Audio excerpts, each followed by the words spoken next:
Hello dear students, तो कैसे हो आप सब। Welcome to our channel. और आज की वीडियो हम पढ़ने वाले हैं जो क्लास 12 की फिजिकल एजुकेशन की जो आपकी सेकंड यूनिट है, स्पोर्ट्स एंड न्यूट्रिशन, खेल तथा पोषण। ठीक है, इससे पहले जो फर्स्ट यूनिट है हम कंप्लीट कर चुके हैं। उसको अगर आपको देखना हो तो आप डिस्क्रिप्शन में जाके या चैनल पर विजिट करके उसको देख सकते हैं। जो आपकी सेकंड यूनिट, इसमें जो मेनली आपके टॉपिक्स हैं वो आपके बैलेंस डाइट एंड न्यूट्रिशन कि जो आपका संतुलित आहार क्या होता है, और जो न्यूट्रिशन मतलब कि जो पोषण है वो क्या होता है। ठीक है, इसको मेनली दो भाग में डिवाइड करते हैं, माइक्रो एंड द मैक्रो, यानी सूक्ष्म एवं वृहत न्यूट्रिशन। उसके बाद पढ़ते हैं इसमें सेकंड, आहार के पोषक तथा गैर पोषक तत्व। ठीक है, न्यूट्रिटिव एंड नॉन न्यूट्रिटिव, ठीक है, कंपोनेंट। उसके बाद पढ़ेंगे भार नियंत्रण हेतु। ठीक है, जो भार होता है, वेट होता है, उसको कंट्रोल के लिए कैसा भोजन करना चाहिए, जो हेल्दी वेट है वो क्या होता है, डाइटिंग या अल्पाहार के खतरे, खाद्य असहिष्णुता तथा भोजन मिथ्या की जो आपकी मिथ्या फैलाई होती है, जो आपके मिथ्स होते हैं भोजन के लिए, वो क्या क्या है। तो इस चैप्टर में आपका टॉपिक स्टार्ट होता है यहाँ से, संतुलित आहार का अर्थ। कि जो संतुलित आहार है जो बैलेंस डाइट है वो क्या होता है।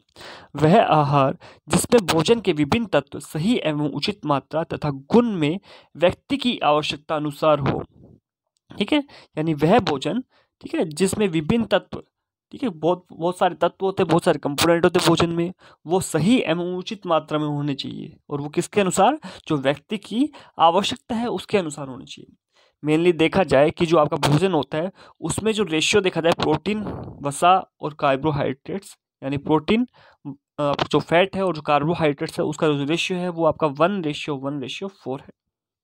ठीक है, इसके बाद आता है पोषण। पोषण का अर्थ क्या है। पोषण भोजन के विज्ञान के रूप में परिभाषित किया है कि जो आपका भोजन के विज्ञान के रूप में परिभाषित किया जा सकता है जिसका संबंध है स्वास्थ्य से। यानी पोषण भोजन का विज्ञान। पोषण क्या है, भोजन का विज्ञान है जो उस प्रक्रिया को बताती है भोजन कैसे पचता है, या जो आप खाना खाते हैं वो कैसे डाइजेस्ट होता है, जो पोषक तत्व है वो कैसे अवशोषित होते हैं, कैसे अब्जॉर्ब होते हैं, वे उत्तक। ठीक है, उत्तक को बोलते हैं टिश्यूज को, जो आपके टिश्यू होते हैं द्वारा प्रयोग किए जाने के लिए कैसे वितरित होते हैं, तथा अपशिष्ट पदार्थ जो वेस्ट मटेरियल है वो शरीर से कैसे बाहर जाते हैं। ठीक है, ये क्या आपका पोषण। इसके बाद पढ़ते हैं हम मैक्रो एंड माइक्रो। ठीक है, यानी जो आपके वृहत एवं सूक्ष्म पोषक तत्व है वो कौन कौन से होते हैं। जो आपके वृहत यानी जो आपके मैक्रो कंपोनेंट्स है वो कौन कौन से, आपके कार्बोहाइड्रेट, प्रोटीन, वसा और पानी। ठीक है, और जो आपके सूक्ष्म की आप बात करें, सूक्ष्म को हम दो पार्ट्स में डिवाइड करते हैं, एक तो खनिज और दूसरा आपके विटामिन है। खनिज को हम दो पार्ट्स में डिवाइड करते हैं, एक तो होते हैं आपके मैक्रो मिनरल्स। कौन से होते हैं, मैक्रो मिनरल्स। और क्या होता है आपका माइक्रो मिनरल्स, यानी आपके माइक्रो खनिज और आपके मैक्रो खनिज। तो जो आपके पहले तीन दिए हुए हैं, कैल्शियम, पोटाशियम एंड सोडियम। ठीक है, ये आपके क्या है, मैक्रो मिनरल्स है। कौन से, मैक्रो मिनरल, जिसमें क्या होता है कैल्शियम, पोटाशियम एंड सोडियम। और जो आयोडीन, लोहा और क्रोमियम, तांबा, कोबाल्ट, ये कैसे आपके माइक्रो मिनरल्स होते हैं। तो देखा जाए कि आपका हमारा जो फर्स्ट आता है आपका कैल्शियम। कौन सा, कैल्शियम। कैल्शियम क्या होता है, आपकी जो अस्थियां होती है, जो आपकी बोन्स होती है और जो आपके दांत होते हैं उसकी वृद्धि के बारे में मैक्रो खनिजों के लिए कैल्शियम सबसे ऊपर है। ठीक है, कि अगर हम मैक्रो मिनरल्स में की बात करें, सबसे इंपॉर्टेंट कौन सा इसमें कैल्शियम है, क्योंकि इससे क्या होता है, जो आपकी बोन्स होती है, जो आपके दांत होते हैं, उनकी वृद्धि के लिए क्या है, सबसे ज़्यादा महत्वपूर्ण है। अगर इसकी कमी हो जाए तो ये ब्लड जो कोटिंग होती है उसके थक्के को रूप में जमाने में काम आता है, वो रुक जाता है, और जिसके कारण एक रिकेट्स नाम की बीमारी हो जाती है, जिसे बोलते सूखा रोग। ठीक है, और आगे पढ़ते हैं, इसमें जो आपका विटामिन दिए हुए हैं, विटामिन ए, डी, ई और विटामिन के। जो ए, डी एंड के जो विटामिन है ये आपके वसा में अब्जॉर्ब हो जाते हैं, मतलब सोलूबल है। ठीक है, कि जब जो विटामिन है इसको आप टू पार्ट्स में डिवाइड करते हैं। ठीक है, कौन से, पहला कौन सा आपका जो वसा में घुलनशील विटामिन है, वसा यानी जो फैट्स में घुलनशील है, vitamin A, D, E and के। ठीक है, और जो बच गए आपके 8 विटामिन, विटामिन बी। ठीक है, बी कम्प्लेक्स है, जो आपका पूरा विटामिन बी कम्प्लेक्स। स्टार्टिंग में क्या था, बी कम्प्लेक्स को एक ही विटामिन पढ़ा जाता था, बट बाद में क्या है, इसको विटामिन को बाद में अलग अलग पार्ट में डिवाइड कर दिया गया। कि जो अनुसंधान हुए उसमें दर्शाया गया कि जो रासायनिक रूप से भिन्न भिन्न विटामिन होते हैं।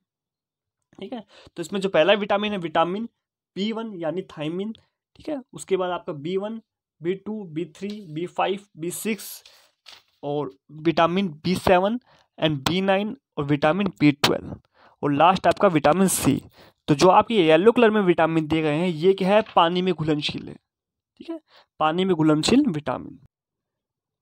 तो अब आता है हम आपके मैक्रो न्यूट्रिशन, यानी जो आपका वृहत आपके पोषक तत्व है उसमें सबसे ऊपर था आपका कार्बोहाइड्रेट। कार्बोहाइड्रेट 3 शब्दों से मिलकर बना है, कार्बो प्लस में हाइड्रेट प्लस में एट, यानी कार्बन, हाइड्रोजन एंड ऑक्सीजन। इन तीनों से मिलकर क्या बना है, कार्बोहाइड्रेट्स। यह ऊर्जा का सबसे महत्वपूर्ण स्रोत है कि बॉडी में आपकी जो कार्बोहाइड्रेट्स है इसकी आवश्यकता बॉडी में सबसे अधिक होती है।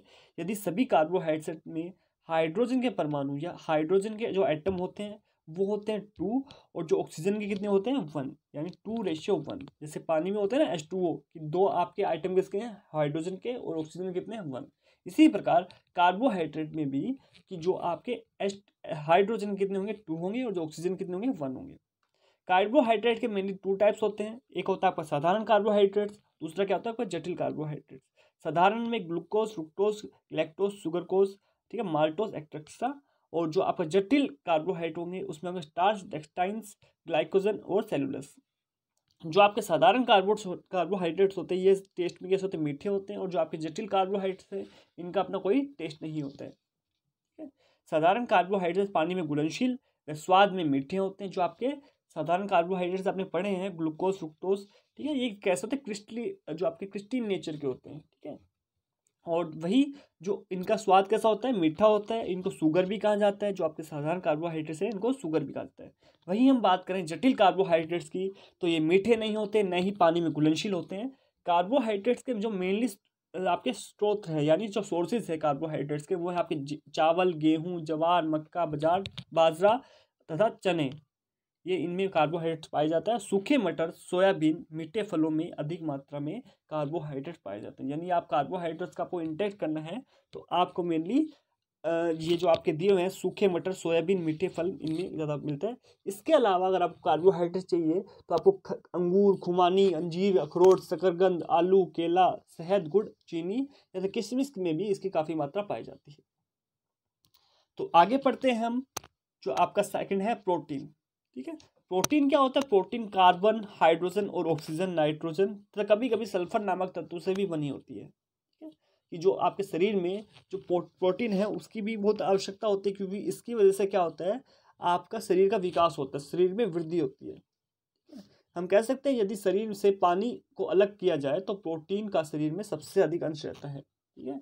कि अगर हम बात करें 90% बॉडी में अगर पानी रहता है, मतलब ब्लड में रहता है, तो अगर हम पानी को निकाल दें तो सबसे अधिक जो मात्रा होती है किस पोषक तत्व की होती है, वो होता है आपका प्रोटीन। यानी प्रोटीन में कार्बन, हाइड्रोजन, ऑक्सीजन और नाइट्रोजन के सहयोग से बना यौगिक है। जो कंपाउंड है किससे बनता है, आपका हाइड्रोजन, ऑक्सीजन, नाइट्रोजन से बना है। लेकिन देखा जाए कि आपका कुछ प्रोटीन ऐसे भी होते हैं जो सल्फर तथा फास्फोरस से भी बने होते हैं। लोहे और तांबे में भी कुछ मात्रा में प्रोटीन पाए जाते हैं। आपका देखा जाए यदि हमारे भोजन में प्रोटीन की मात्रा में कमी हो जाती है, यदि हम प्रोटीन का इंटेक क्या करते हैं, कम करते हैं, तो उससे क्या होगा, हमारी शारीरिक वृद्धि, जो आपका बॉडी की जो आपकी ग्रोथ होनी चाहिए, वह विकास, डेवलपमेंट होता है, वो नहीं हो पाता। इसके अलावा जो आपको मानसिक विकास से संबंधित आपको प्रॉब्लम हो सकती है, ठीक है। तो आपका प्रोटीन मेनली किससे पाया जाता है, आपका पशु प्रोटीन होता है जो आपको पशु से मिलता है, यानी आपके दही, पनीर, ठीक है, ये, और आपका मांस, जो आप मछली खाते हैं, अंडा खाते हैं, दूध खाते हैं, ये आपको किससे मिलते हैं, पशु से मिलते हैं। और जो वनस्पति प्रोटीन है, ठीक है, वो क्या होता है, मेनली जो दालों से, सोयाबीन से, तिल, सरसों, मूंगफली, सूखे मेवों, अनाजों से जो मिलता है वो होते हैं आपके वनस्पति प्रोटीन। यानी देखा जाए कि आपके 23 अमीनो एसिड होते हैं, जिनमें से 9 आहार में अवश्य उपलब्ध होने चाहिए। कि जो आपके प्रोटीन होता है, प्रोटीन में देखा जाए कि जो आपका आप रक्त में तो घुलनशील होता है नहीं, जो प्रोटीन होता है ये आपका रक्त में तो घुलनशील नहीं होता। इसकी वजह से क्या है, जो आपका डाइजेस्टिव सिस्टम है इसको अमीनो एसिड में कन्वर्ट कर देता है। तो टोटल आपके 23 अमीनो एसिड्स होते हैं, जिसमें से आपका 9 अमीनो एसिड का आहार में अवश्य उपलब्ध होना चाहिए। इन अमीनो एसिड्स का प्रयोग से रक्त, मांसपेशियां, त्वचा, बालों व आंतरिक अंगों का निर्माण करने में किया जाता है, ठीक है। नेक्स्ट आपका वसा यानी फैट। फैट यानी कि कार्बन, ऑक्सीजन, हाइड्रोजन 3 पदार्थ से मिलकर बना है मेनली। ठीक है। 76% क्या होता है इसमें फैट्स में, आपका कार्बन होता है, 12% आपका ऑक्सीजन एंड 12% आपका हाइड्रोजन। वसा हमारे शरीर को गर्मी प्रदान करता है और जो हमारे शरीर के जो कोमल अंग होते हैं उनको सुरक्षा प्रदान करती है।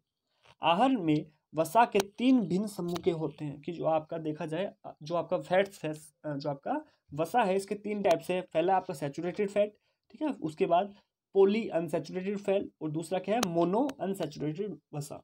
ठीक है, 3 टाइप से आपके।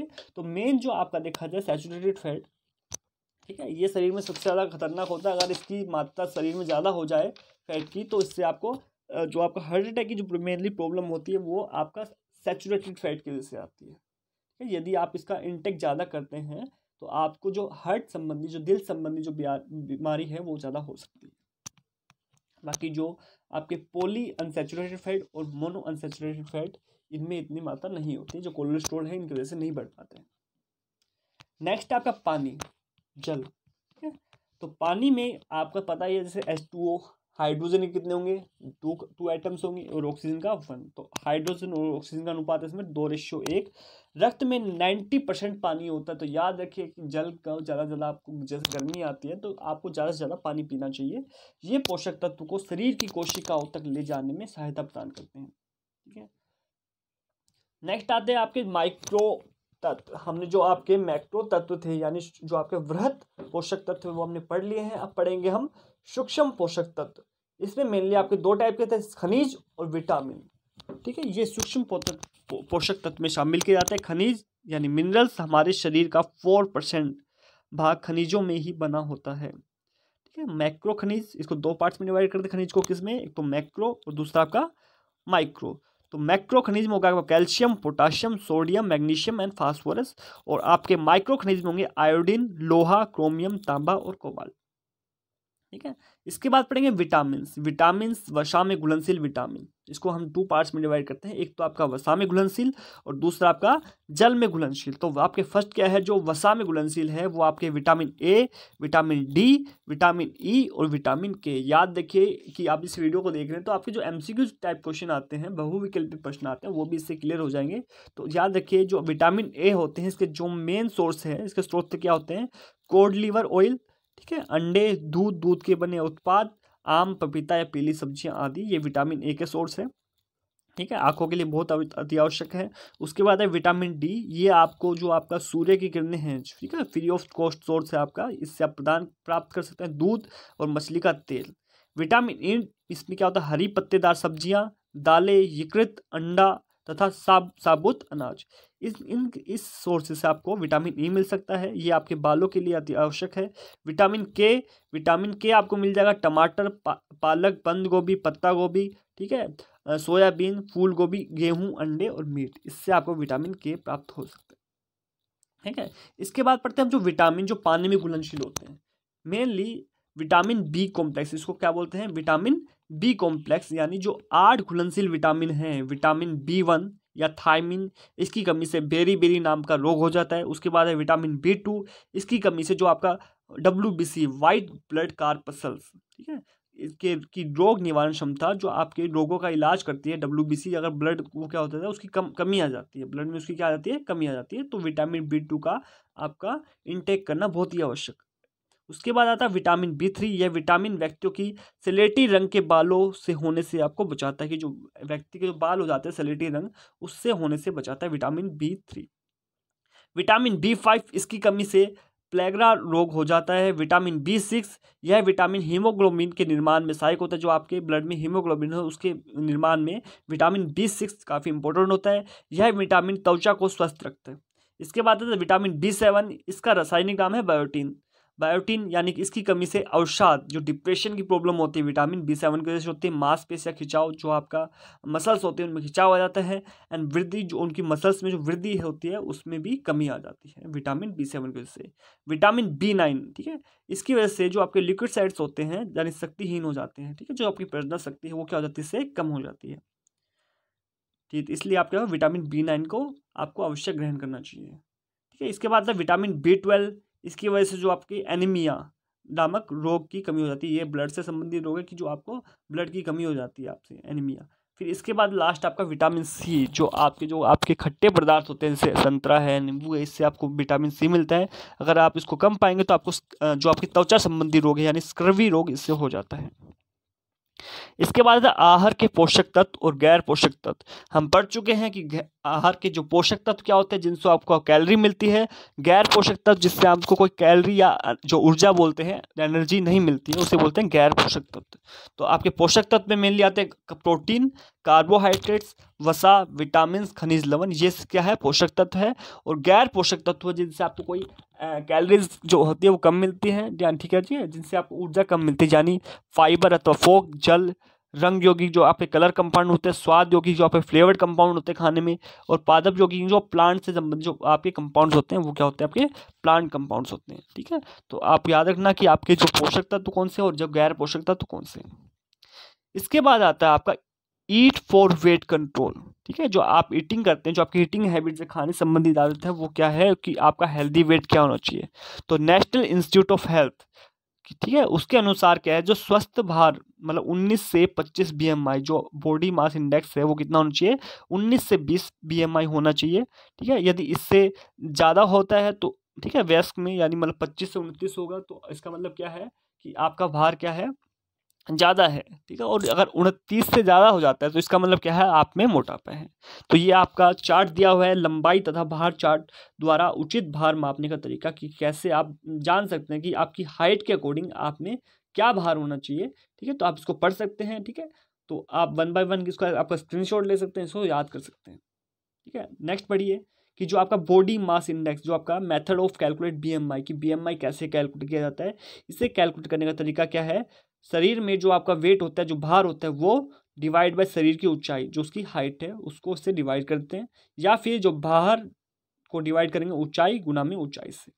ठीक है, ये आपको दिखाया हुआ है कि जो अल्प भार होता है वो 18.5 होता है, जो बीएमआई का दिखाया हुआ है 18.5, 18.5 से अगर 29.9 होता है तो आपका सामान्य भार है। इसके बाद अगर आपका अधिक भार मतलब 25 से 29.9 तक आपका बीएमआई होता है, ठीक है, जो आपके महिला के शरीर में वो किस में आएगा आपका अधिक भार में आएगा। और जो मोटापा क्या होगा जिसका बीएमआई कितना है 30 है, जो बॉडी मास इंडेक्स कितना है 30 है, तो आप मोटापे के शिकार हैं। अब लास्ट है इसका भोजन मिथक, यानी जो मिथ्स होते हैं भोजन संबंधित वो क्या क्या है, वो क्या है, आलू आपके मोटापे में वृद्धि करती है, वसा रहित पदार्थ आपको भार कम करने चाहिए। ठीक है, जो आप वसा रहित पदार्थ आपका भार कम करने में सहायक है, यदि मतलब आप जो फैट रहित भोजन खाते हैं उससे आपका वजन कम हो जाएगा, ये भी एक प्रकार का मिथक है। खाना खाते समय पानी पीने से मोटापा आता है, अंडे कोलेस्ट्रॉल के स्तर में वृद्धि करते हैं, तो ये सब क्या है मिथ्या है। ठीक है, रूमर्स फैलाए गए हैं भोजन के बारे में, इंडिया में भी नहीं आउट ऑफ इंडिया भी ऐसे काफ़ी रूमर्स हैं। ठीक है, तो इसके साथ जो आज इस चैप्टर के जो मेन टॉपिक्स है तो वो खत्म हो गए हैं, तो आपका ए वन शॉट में ये आपकी पूरी यूनिट कंप्लीट हो जाती है। तो आप इस वीडियो को अपने जो फ्रेंड्स हैं उनके साथ ज़्यादा से ज़्यादा शेयर कीजिए ताकि जो एग्ज़ाम में उनके अच्छे मार्क्स आ सकें, क्योंकि क्या है जो आपका फिजिकल एजुकेशन पेपर है वो आपका 70 मार्क्स का होगा, 30 मार्क्स के प्रैक्टिकल तो आप 70 मार्क्स को लाइटली मत लीजिए। ठीक है, अगर इससे आते हैं तो आपकी जो अगर आप काउंट करते हैं तो आपकी परसेंटेज अच्छी बन सकती है इसकी वजह से। ठीक है, तो आप इसको ज़्यादा से ज़्यादा अपने फ्रेंड के साथ शेयर कीजिए। मिलते हैं अगली वीडियो में अगले टॉपिक के साथ। Thank you.